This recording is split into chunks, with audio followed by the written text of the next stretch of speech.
Massacre. Massacre. Massacre. Massacre. Don't you love it? Yeah.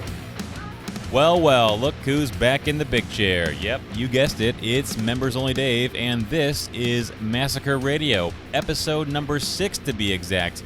Yeah, that's right, contrary to popular belief, I can in fact count. Hey, still no word from Chet Hanks or his camp on when he'll be on the show, but that's neither here nor there, as today we have a smorgasbord, a buffet of great guests, if you will, and it is time to dig in, so grab a plate, because later on in the show I'll be speaking with producer-director Doug Sakmann. That's Sakmann with 2 N's, and you're not going to want to miss that. But right now, it's all about my man Shagrat from the band Acid Witch, also known by his first name Tim. But yeah, it was great. We talked about Gary Coleman and Different Strokes, and that one weird episode with the bicycle shop owner. I think you know which one I'm talking about. Let's check it out. It's Massacre Radio.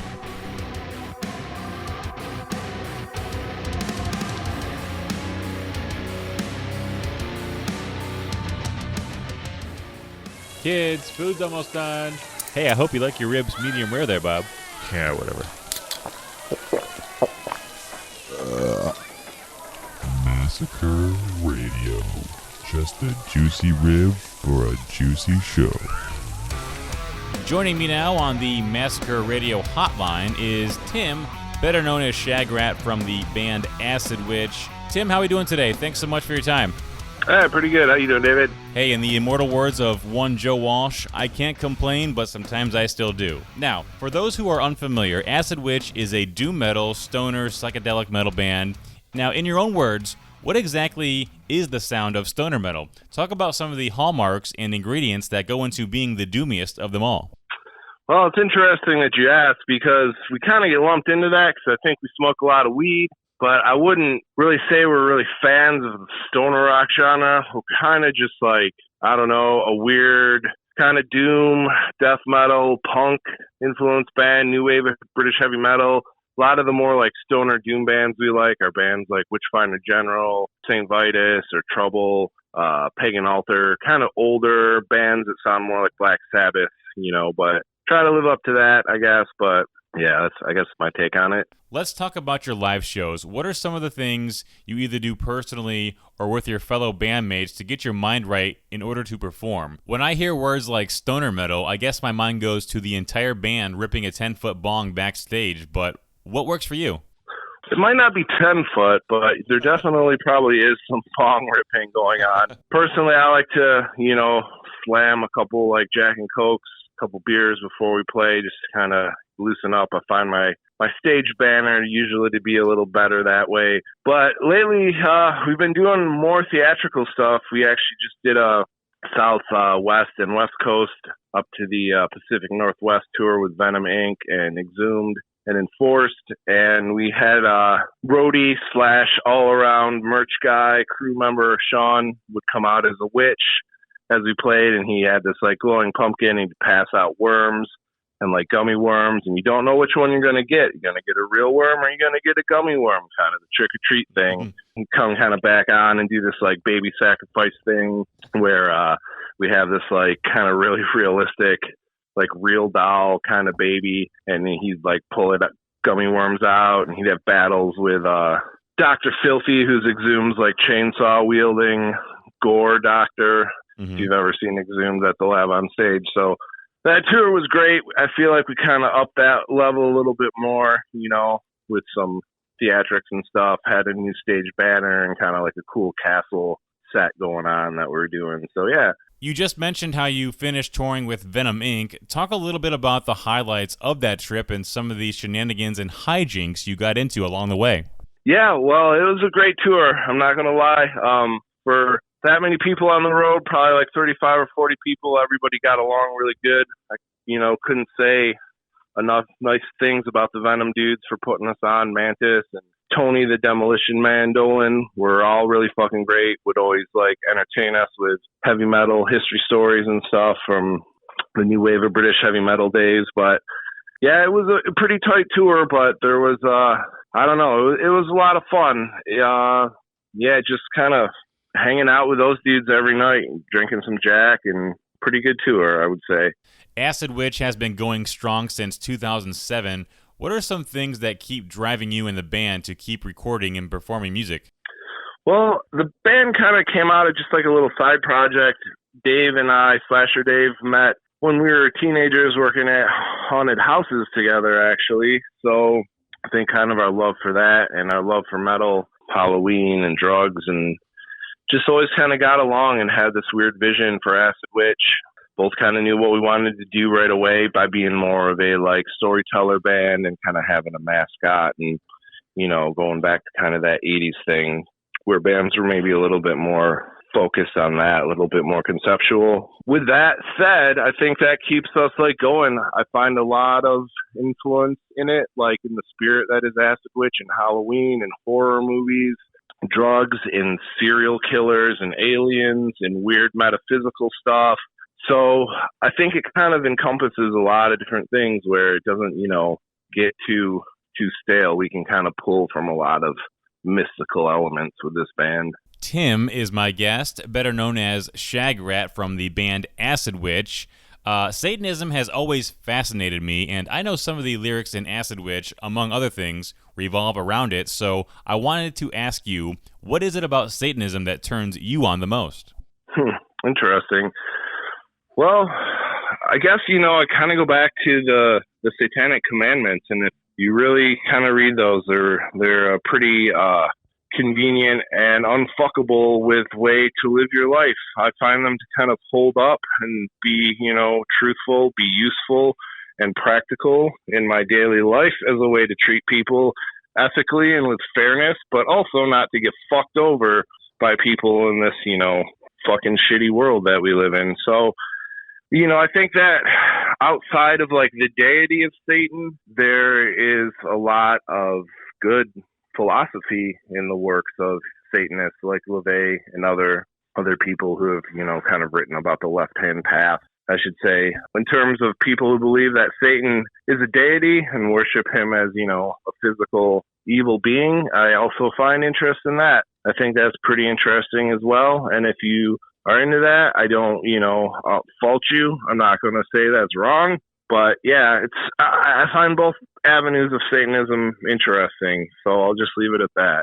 Tim, I caught wind of these so-called sex-positive weekends. Can you tell us a little bit more about that and why it's important? Well, you know, it's important for everybody to have sex positivity, so, you know, you kind of feel good about yourself, but that's an old Steve DeRose thing. I don't know how often the good old Steve DeRose gets brought up on Massacre Radio. But, you know, he is a old Cinema Wasteland character. He's also known as the creepy stinky guy sometimes because of obvious reasons. But he is like just this crazy dude who would like go to Japan and bring back the craziest Japanese porn that you've ever seen in like garbage bags and then have a like typed out list stapled together on pieces of paper that you'd have to look at Cinema Wasteland and like see the titles.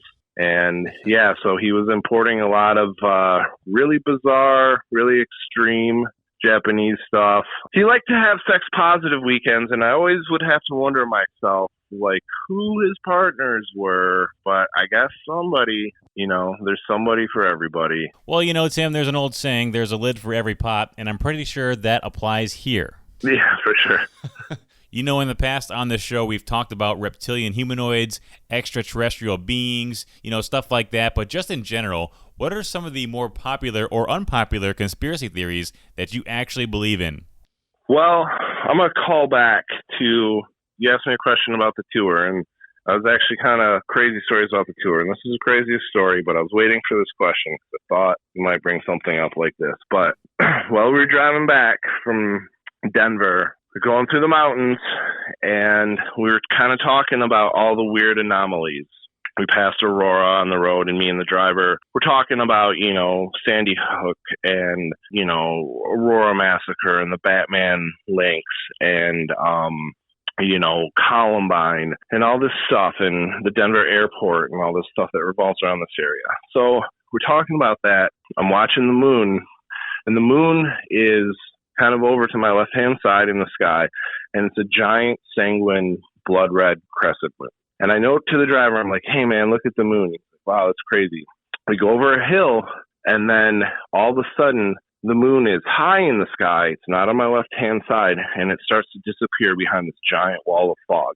And within the snap of a finger, we are enveloped in a thick fog in the mountains of Colorado that came out of nowhere.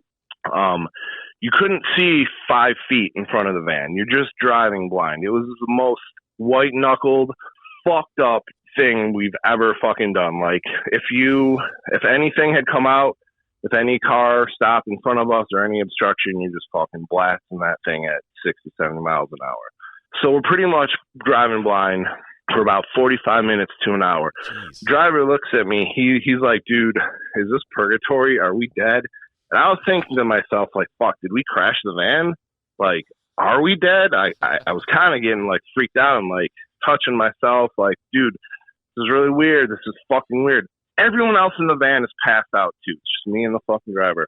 So we get, like, I don't even know how much time goes by because it's just, we're so fucking white-knuckled. Finally, as quick as the fucking fog hit, it dissipates, and it's like a fucking clear-ass starry night. But the moon, look up at the moon, it wasn't a fucking crescent moon at all. The moon now is a fucking half moon.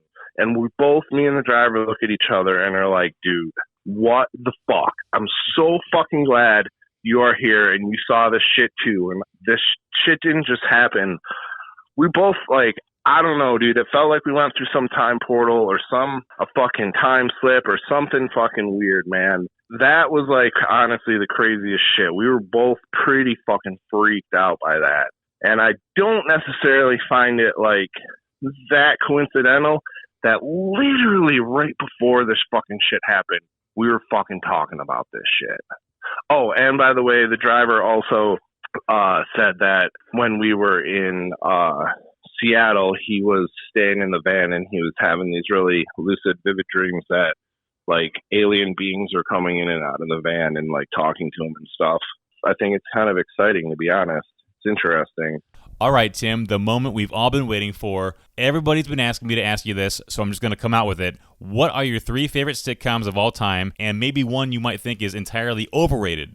Sitcoms. Well, going to go with Roseanne for one. That was kind of grew up on Roseanne and, always enjoyed, like, felt like that was the show back in the day, kind of white trash family show, and, like, the kids I related to. I always like the Halloween episodes and, like, how yep.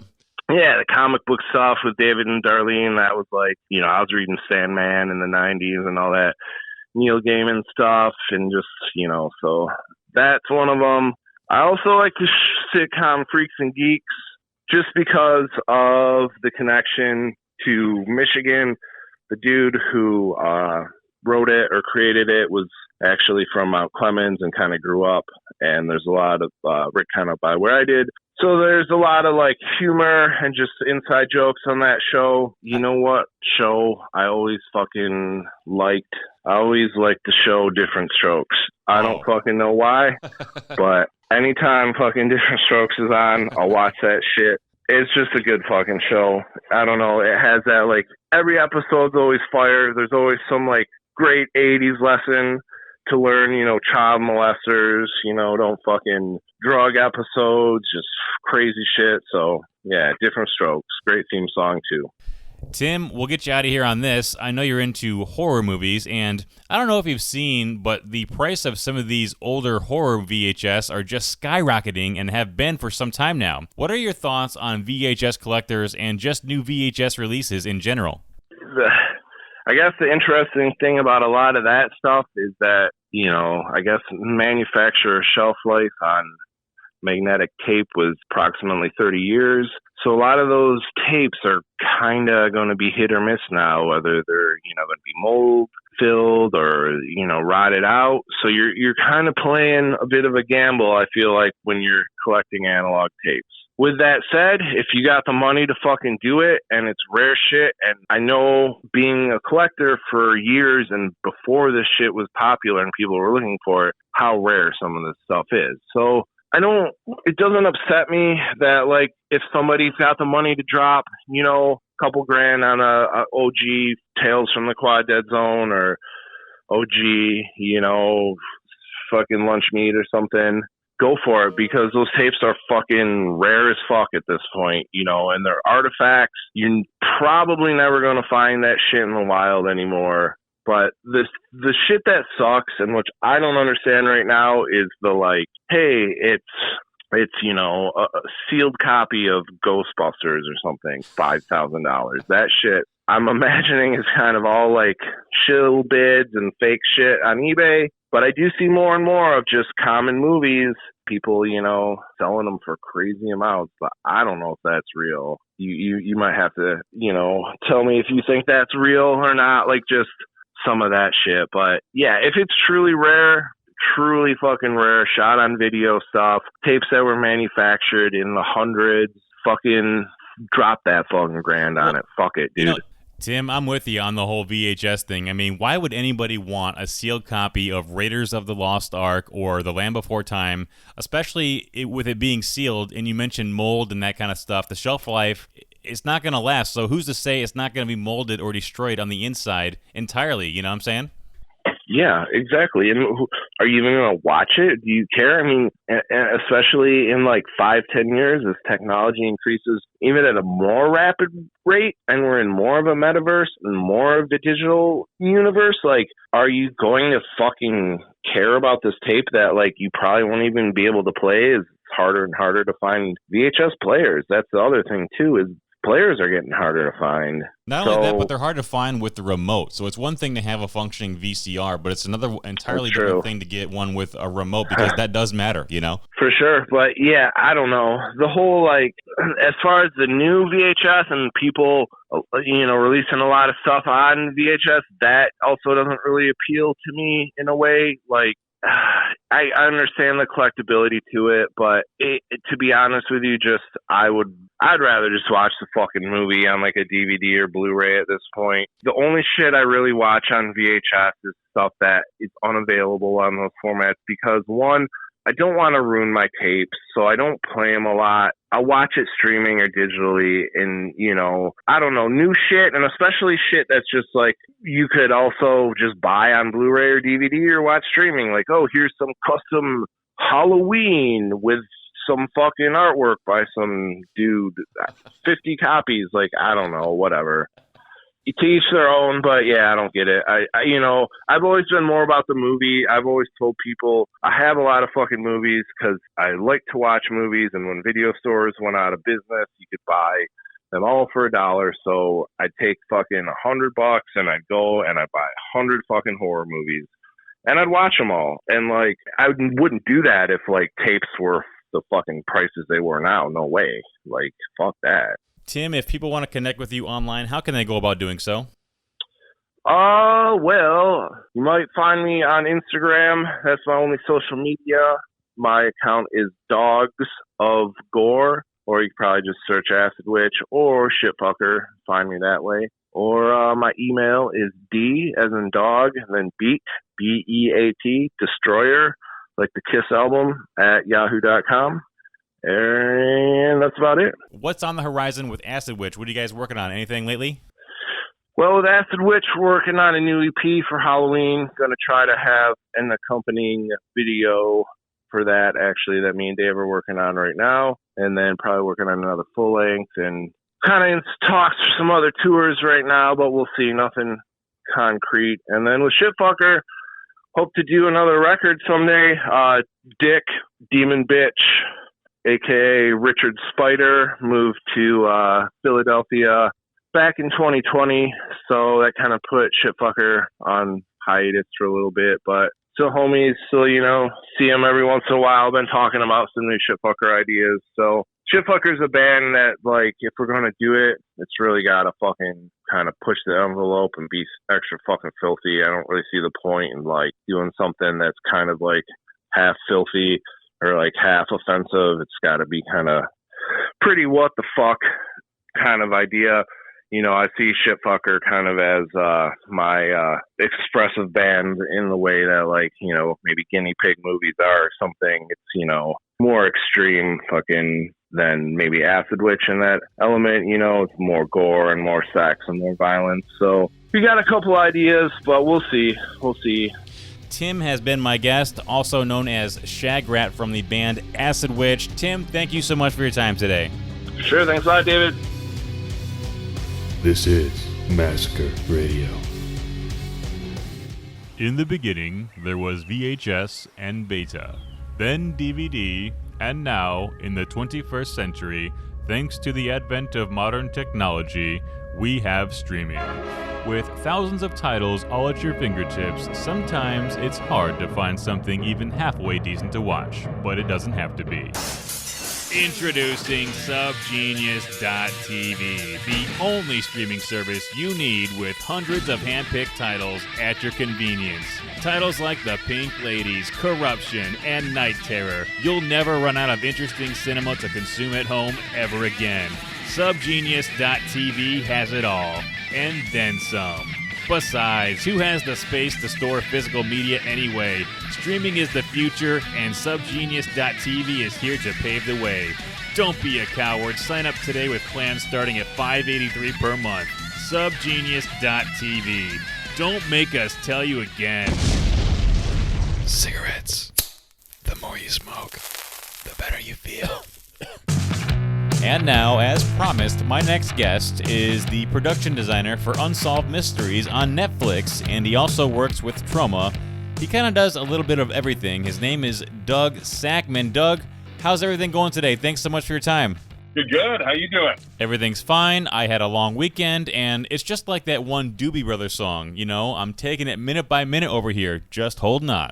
Yeah, good. I hear it, man. Doug, I had no idea that Unsolved Mysteries is still a show that is being produced, let alone that you are the production designer for it. Talk a little bit about the project in general and what it's like putting it together for Netflix. I know you're working on season 4 right now, which is crazy. Yeah, well, I've been with them since they started up for Netflix. It's the third incantation of it. The same creators, Cosgrove Meyer Productions. And we've been since 2019. Actually, we're filming our 4th season right now. There's no host this time because no one can really replace Robert Stack, but it's told more in like kind of the newer true crime scenario where, you know, it's the actual victims' families and the police and the people who were involved with the case, you know, talking about it in first person. You know, it's more of a documentary series mixed with, you know, the true feel of Unsolved Mysteries, essentially, you know. Now, you just mentioned you were a big fan of the original Unsolved Mysteries, much like I was back in the day. What was one of the older stories from that show that really stood out to you? For instance, my example would be the spontaneous human combustion story. That really freaked me out when I was 9, but what say you? Honestly, that was one of them, I think. You know, I didn't know much about anything like that, and I heard about it, and then I started reading up on it. Some of this stuff, you know, we're working on the 4th season right now, and some of these stories, I can't really give away exactly what we're doing, but they are kind of going back to some of these stories that were in the original series, and, okay, this is where this is at now. It's still unsolved, you know? Not human combustion, but there are some things that are, you know, probably were in the second incantation. I didn't see too much of that because that was kind of my formula of years at Troma. I was dealing with more indie filmmaking than watching stuff. Now, you mentioned that you worked with Troma. How does the overall workflow and structure differ from working with an independent studio like Troma as compared to a series like Unsolved Mysteries on a platform like Netflix? I guess the best way is this. We shot a movie called #Shakespeare Shitstorm with the Troma team in 2018, and it was kind of, you know, it was written and produced and put together over 2 or 3 years. And it deals with a lot of stuff that is, you know, was starting to happen when the movie came out, and even more so, you know, they kind of get more and more topical. But it was, you know, when we started, it was me who, you know, at that point had been with Troma for 20-something years, and, you know, 2 other producers.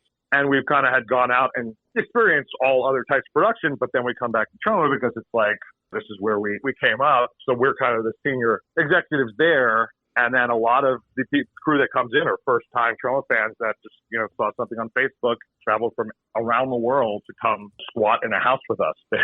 You mentioned horror comedies in general, Doug. Why do you think horror and comedy work so well together? I think those horror and comedy are 2 of the biggest genres, and if you mix them together, you know, you have one of the bigger genres, and it's just marketable. It's, you know, people are looking for that kind of stuff. And then even stuff like Troma and Full Moon and all of these smaller companies. I mean, Troma thrives on the independent filmmakers who they inspired, helping them to release their movies and get them out there. So it's more of a spirit and the heart of it, and getting your movie made. With some of these bigger productions, you have to have that stuff in there. You're just not making a movie, Producer, director Doug Sakmann is my guest. That's Sakmann with 2 N's. And Doug, I'm looking at your website here, and it says you worked with Amy Poehler and Strangers with Candy. That's pretty wild, and I'm sure you learned a lot from that experience. What was that whole thing like? Well, that was kind of before Troma, or actually at the same time. I mean, I started in New York in the late 90s. The second I turned 18, I started trying to do acting stuff myself and got out there. I actually tried doing it earlier. So I was doing some mainstream acting stuff as, I was finding out what Troma really was, and that kind of changed my life a lot. But before I worked with Troma and got really into the indie film scene, I was on HBO's Oz as a prisoner, and then I was on Strangers with Candy.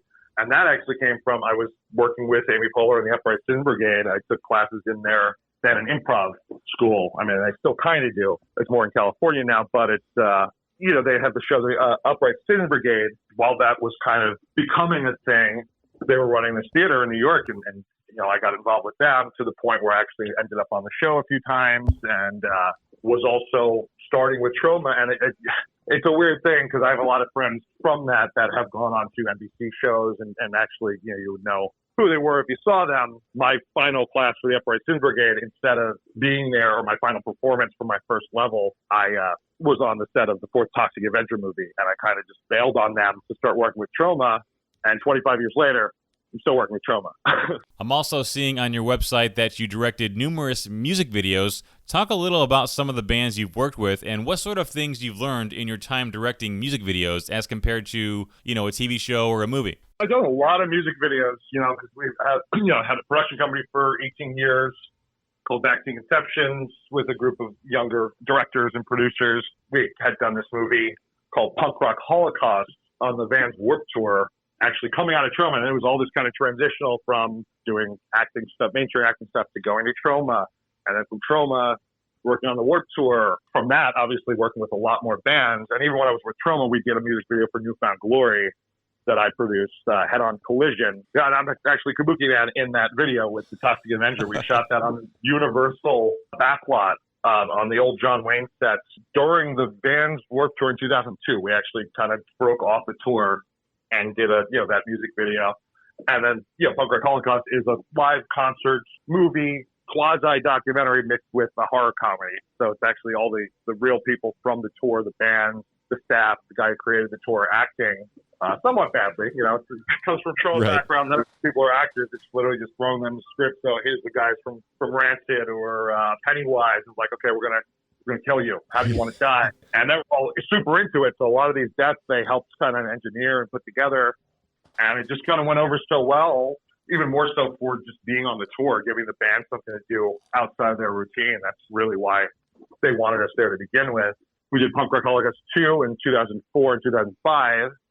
And then we came back for the last Warped Tours in 2011, 2012, and shot Punk Rock Holocaust 3 with Angelo Moore from Fishbone as one of the stars. That movie is still not finished yet. No? It's pretty much done, but we haven't put it out or finished it because I got sucked into things like Unsolved Mysteries and bigger features and things so it's kind of my passion project on the side that will eventually come out. The Warped Tour is no longer. So these movies are kind of like a time capsule to that era, Now, speaking of the Warped Tour, the word on the street is that it might be making a comeback sometime. Have you heard any similar rumblings in your neck of the woods? I know Kevin Lyman, who's the head of the tour, will never let it die. So if anything, it'll come back with, I think the Warped Tour is quit at 20 years old, I think. He might come back for 25 years and do because they did do something. Like, I think in 2014 or 15, they did like a 2-day. I think they did one in LA and one in Vegas. It's like Warped Tour, Summer to Remember or something like that. Kind of like a retrospective of the tour. I don't think they'll ever do a full national tour again because, everyone's getting older and they got kids and this kind of stuff. But they'll probably do like the one, like a Lollapalooza type thing. Here's a 3-day Warped Tour festival or something like that, Does a movie need full frontal female nudity to be entertaining, even in the least? Doug, your thoughts? And so I guess a little bit of a loaded question. It's yes or no. I mean, it really depends. Back in the day, I mean, and for Troma movies, I would say, you know, it is part of the formula that we do need to have some nudity in there. And, you know, obviously, you know, the more attractive nudity for most horror goers is female nudity, but then there's also, you know, female fans and you know, gay horror fans and that kind of stuff. So there has become, I mean, Troma's always been an equal right. For every naked woman in a Troma movie, there'll be a naked man. You'll see full frontal male nudity. Yeah. It might not be the attractive full frontal male nudity, but it's there to kind of have the balance. And, you know, a lot of times it's more for a joke or a shock value or something like that. But, I mean, more and more, I mean, I've watched so many horror movies, newer horror movies, a lot, you know, mainly A24 horror movies and this kind of stuff. But, you know, none of them has nudity anymore. There's no nudity in a lot of these, you know, more mainstream horror movies because they're like, oh, we got the horror. We have some celebrities in there. We don't need to, like, put nudity in there so people will see it. And it's also different because pornography is so readily available. So a lot of times when nudity is in there, they'll get a negative mark on their review. It's like, oh, they just threw some nudity in there, so they had it, you know? Yeah, you know, I guess anymore these days, it kind of seems like it's old hat or kind of like a hack bit, you know? Unless it's like, you know, done for a reason and it makes sense within the movie or, you know, or in a fun way. I mean, a lot of times when you see nudity in a movie, it's done in a very winking way. It's like, we know what we're doing. We know why this is here. And it's here for you guys, you know, to add a little something to it. You know, back in the day, it was obviously, you know, I'm not to say I'm not a fan of it, but, you know, a lot of gratuitous nudity for no reason other than just to have put it in there. And there's definitely a lot less of that now. It's not just there for the sake of having it, you know? Other than working on the latest season of Unsolved Mysteries, what else do you have in the hopper? What else are you working on? We are actually working on the Blu-ray release of Hashtag. That's in the title. It's very important. Lloyd Kaufman, president of Troma Entertainment, creator of the Toxic Avenger, and director of Romeo and Juliet, which is written and produced by James Gunn of, you know, everything fame, Marvel and DC. Yeah, that was his first movie. So this is kind of a spiritual sequel to that. So we're working on that, you know, really pushing that out there. But then we are working on a sequel to one of Lloyd Kaufman's original superhero classics, Sergeant Kabukiman NYPD. Ooh. Which is, you know, kind of the Donald Duck to Troma's Mickey Mouse, which is the Toxic Avenger, Tromaville's favorite hideously deformed creature of superhuman size and strength. So they have, you know, these superhuman heroes who are their flagship characters, and we are bringing back Kabukiman for his proper sequel because the Toxic Avenger, in the meantime, has a remake, Hollywood big budget remake coming out. So this is kind of every 10 years, Troma is kind of on the line of both of these things. Peter Dinklage is starring as the Toxic Avenger. I had no idea. You had me at Peter Dinklage as Toxie, but you throw in Kevin Bacon into the mix. You have a recipe for a killer cocktail. That sounds like it's going to be awesome. It's real. It's done. I haven't seen it. Lloyd is in it, and he's seen it. He has his full blessing. Some of the Troma team has seen it in previous screenings, but it's Peter Dinklage as the Toxic Avenger. Kevin Bacon and Elijah Wood are the villains in the movie. Dude. And it's produced by Legendary Pictures, who did, you know, Godzilla vs. Kong. They're responsible for the Godzilla remake and rebirth kind of thing, Pacific Rim. And now the Toxic Avenger is going to be their new property. Or is. It's just they filmed it before the pandemic. Or, you know, as the pandemic was starting, they got it done. It was in post-production through the pandemic. And because of that stuff, I think, you know, just the scheduling is really what they're trying to figure out right now when it's going to come out. But I would say it's probably going to come out before the end of the year. No, that's going to be great. I'll have to keep my eye out for that. Doug, if people want to find you online and connect, how can they do so? I know we discussed DougSakmann.com with 2 N's, but where else can they find you?